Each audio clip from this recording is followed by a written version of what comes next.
વેડંચા ગામે અચાનક બનેલી ઘટનામાં ખોદકામમાં લાગેલા વાહનો પાણીમાં ગરકાવ થતા અફરાતફરીનો માહોલ સર્જાયો હતો.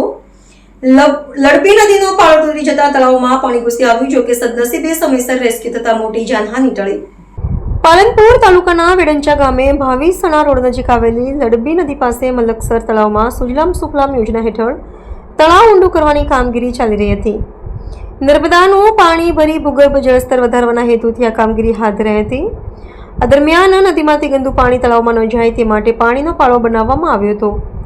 પરંતુ શનિવારે અચાનક આ પાળો તૂટી જતા નદીનું પાણી ધસમસતું તળાવમાં ઘૂસી આવ્યું હતું.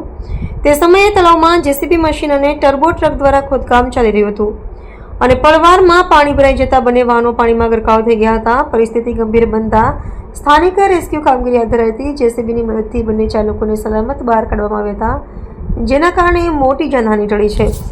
ઘટનાને પગલે વિસ્તારમાં થોડા સમય માટે દોડધામ અને ભયનો માહોલ સર્જાયો હતો. AB48 ન્યૂઝ ગુજરાત સાથે જીતુ સોલંકી, બનાસકાંઠા.